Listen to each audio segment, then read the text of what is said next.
Ladies and gentlemen, we are pleased to be here with a burgeoning star, the one and only Emma Charles.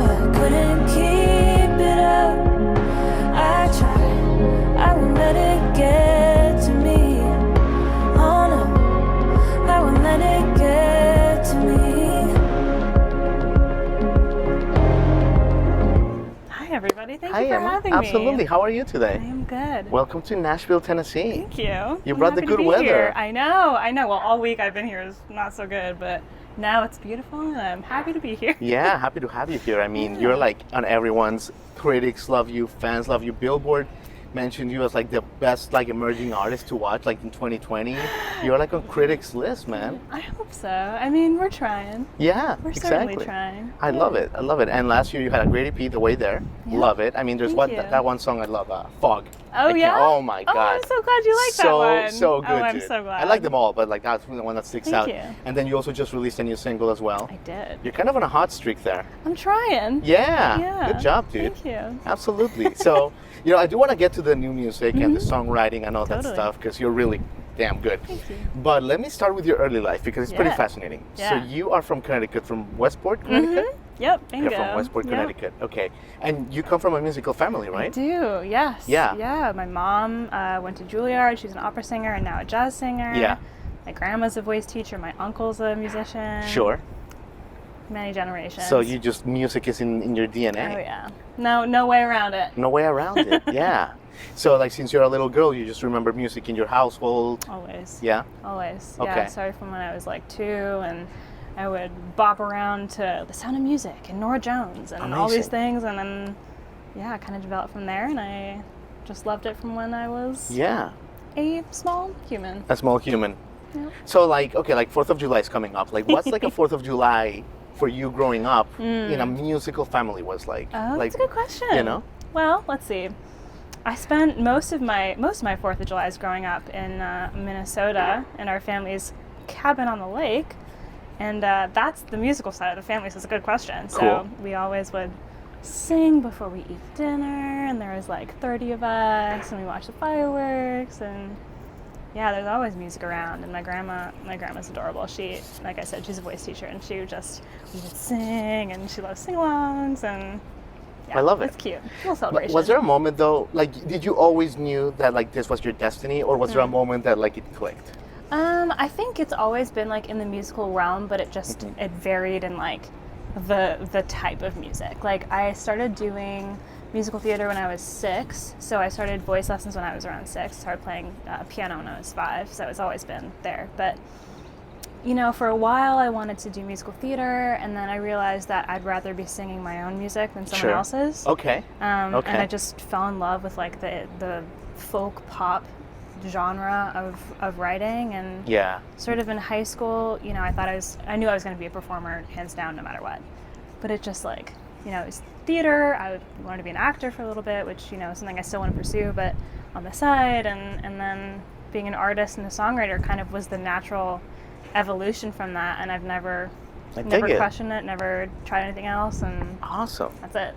I love it. Yeah. I love it. Yeah. Okay, let me ask you about Staples High there for a minute because it's like obviously like this was like you're so talented, like and your family's so talented. So just tell me, like, were you like super popular in school? God, no. Oh God, really? No. Oh God, no. I had like, I was a theater kid. Like I had my group of 10 best friends in the world, and they're still like my best friends ever. But that's it. Yeah. And I'm so grateful that I had them. But oh God, I was afraid to talk to anyone who didn't do music. Yeah. That's amazing. Just because I was like, I don't know if they're gonna really understand, and like it wasn't like I was ever bullied or anything, but I didn't really, I was a little shy. I didn't really want to like, Yeah, I'm probably... Well, you had all this world inside of you that is coming out now through your music. Yeah. And so I think that's part of it, but that's for another day. True. And Emma, like, okay, but like, how is it going to high school? Because I'm fascinated by this, because there's enough going on when you're like a regular kid, like prom and popularity and all that nonsense. But at the same time, you have your responsibilities as an artist. Yes. Like, was that hard to manage? It was. I mean, writing was my escape. It wasn't really like anything that I felt like I was pressured to do. I would do my school. I was not good at academics at all. I was in like the lowest level of math and science, and awful. But like after all the work and the school day was done, I would go home and I would sit at the piano and write for like an hour or two every night. Really? Yeah. Okay. So the writing started from there. Oh my God, that makes sense. Yeah. So you've been doing it for a while. Yeah. Okay, cool. Yeah. We'll get to the writing in a second. But okay, you go to Berklee. We're going chronologically here for my audience. Right. Birth, and then school. Yeah, and then it ends here. Yeah. But Berklee, okay, fascinating. Like for some of us that didn't go there, like how is it to attend the Berklee School of Music? Maybe one of the most, if not the most prestigious music school in the world. Is it super competitive? It's like, take us a little bit inside the curtain. Totally. Like, how is it like? Totally. Oh, it was a wacky place. You had to audition, right? Yep, you had to audition. I played. For my audition, I got in with Adele's version of "To Make You Feel My Love." So I sat and I played and I sang that, and it worked somehow. Yeah, it's pretty good. Yeah, and it was an interesting experience. I'm so glad that I went, and like I met some incredible people, and it very competitive, very specialized, but a little quiet about it. Like everybody there was kind of, well, there are some people who were loud, but very kind of in the practice rooms doing their own thing. Like there wasn't huge social scene. I mean, there's some, but it was mostly like you're there to work on your craft and your music, and you find the people there that like are your crowd, but it takes a while because so many different like walks of life that are there, and you're just kind of plucked from high school and dropped into this like city campus, and you're like, all right, you're an adult, go study music. Yeah. And wow. It was a bit of a shock. It was shocking, but oh God, I was, just the teachers were like, okay, you're doing this, this, and this wrong. And I'm like, okay, thank you. Like, thanks for that. Right. And I got, you get torn down. Yeah.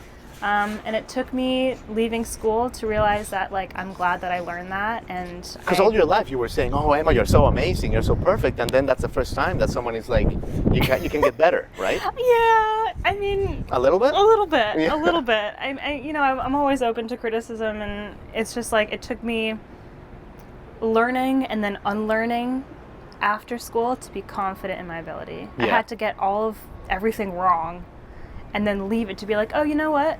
I'm glad that I learned that, and it was quite the growing pain. Like the songwriting classes there were just brutal. Like you would go in, you would have an assignment a week. How is a songwriting class, right? Is it because I mean songwriting is so big here in Nashville. Yep. Is it like very like disciplined, like going to the gym kind of thing? Like go every day, 9 to 5, hammer something out? Is that like the approach at Berklee? So sort of. Like you would have your certain class. Most likely I had like, my big songwriting class once a week for 2 hours, and you would get an assignment. You would be like, okay, you have to go home, write and record a verse refrain, and the day of the class next week, the teacher would pick 5 students to perform it live in class. Yeah.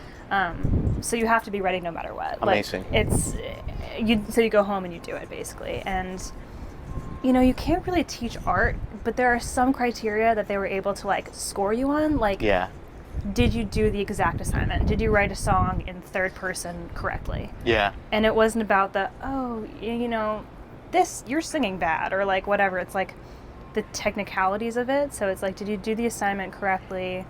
Were you able to perform it? And does the lyrics match the feel of the melody and the chords? And they tried to make it as academic as possible. Right. So they weren't judging you on if you were good or not. It was judging on the technicalities. Nice. Okay, that makes sense. Which was hard, but at least they weren't like, you're bad, you're good. Like, that's not at all what it was at all. So it's like, Can you make this song? Can you do it well? And like, can we give you critique on it? I dig it. I dig it. Well, it worked out. Okay, so you graduated Berklee. Yeah. Awesome. Honors, the whole thing. And then you go to LA. But I love how you went to LA because you got into like a road trip, right? I did. And that's the inspiration of the song Connecticut, which is a great song, by the way. Thank Connecticut. You. Thank you. So tell me a little bit about that epic cross-country road trip. Like who did you go with? What's on your head? Like, just some visuals. Like, how was it? Totally. So I left school a semester early because I did a summer semester. So I kind of like took my last semester and put it in the summer between my junior and senior year. And my boyfriend and I did the cross-country trip together. We met at Berklee. We both moved from Boston to LA at the same time. And, it was just life altering. So we packed the car, and he's also a musician, so we packed the car with his guitars, his recording gear, and like all my stuff. And it was like Tetris. Like every time we like went to a hotel, we had to like un-Tetris the car and like figure out where this one fits. It was ridiculous. And it was so much fun. We went south and then we went west. So we did like Charleston and Atlanta, and then New Orleans and Austin, and then the Grand Canyon and Vegas, and then LA. And it was like 2.5 weeks of car life. And it was just... It changes you as an artist to see this country, right? Like that. And I'd never done that before, ever. Like I just seeing the Arizona, seeing the desert landscapes, that like kind of like changes your brain a little bit, right? Yeah, I mean, there's one moment where we were driving and it was just complete nothing and like desert and like mountains. And we got out of the car and in the middle of the road, you just had like to. On the highway, and there was just nothing. Silent. Amazing. That's beautiful. Yeah, I love that story. Thanks for sharing that. That's a cool story. Oh man, okay, you're being so good with your time, but let me ask you about your songwriting because your lyrics.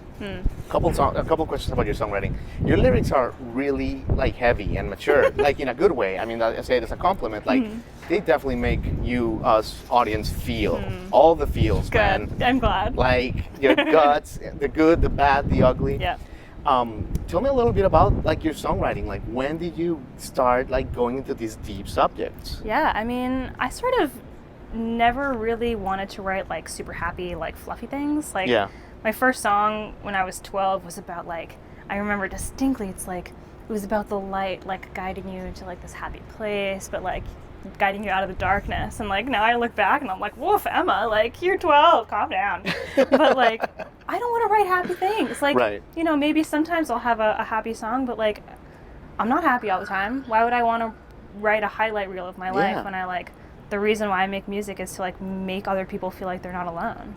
And why would I write things that are like, I'm happy and I'm great all the time when like that's not the case? Where do you think that came from? Because you had a nice family growing up and you had a nice childhood, but you understood that life was not all flowers from an early age. Like, do you think that's from the art of your family? Where do you think that came from? I don't know. I think my family was just really realistic about like everything, and nothing was really sugar-coated, and it was just like, this is what it is. And I gravitate personally towards art that is not, surface level. And I don't know what really shaped it, but like, I don't really write a lot. I'm in a happy 5.5-year relationship, but like, I don't write like, I'm sorry. Definitely. Like, I don't write like happy love songs. Sure. I want to write about like growing up in the world and like why everything is so messed up right now, and like where do I fit in all of this? And just because I feel like that's something that like someone who's really struggling can listen to and be like, I'm so glad that I'm not by myself. I dig it. Yeah. Emma, amazing. Yeah. Well, listen, you've said it all. Let me leave you with this before you hopefully perform a song for us. What is next for you? Because you were just here in Nashville for like 3 weeks. Yep. You did a lot of co-write. I'm sure you have some real good wild cards under your sleeve. You are like on a hot streak, like I said. Just last year, great EP. You're releasing singles this year. I'm trying. Like, what is like?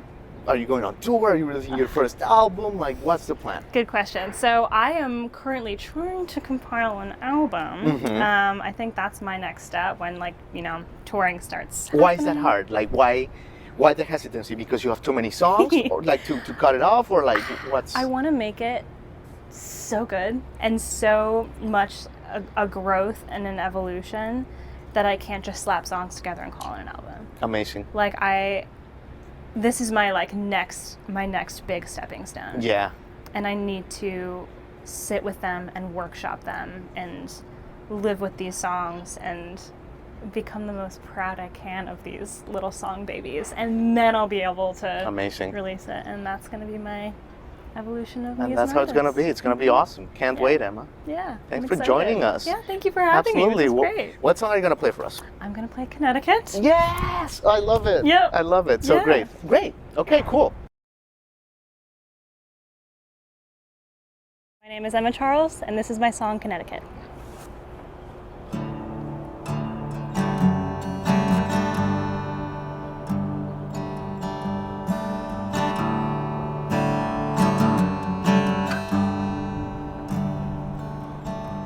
As the states get bigger, I feel so small. They're all so flat, I can't tell them apart. I drove that night, Lubbock to Santa Fe. I closed my eyes, slept the whole way. I'm sorry.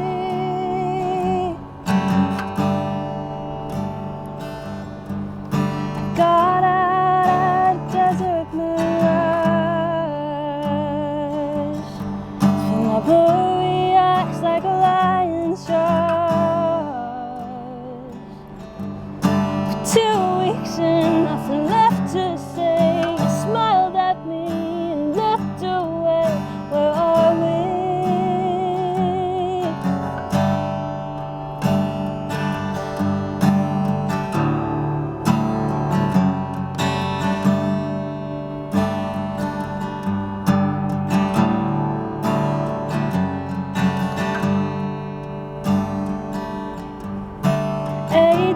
States were stuck in the car, like a spaceship going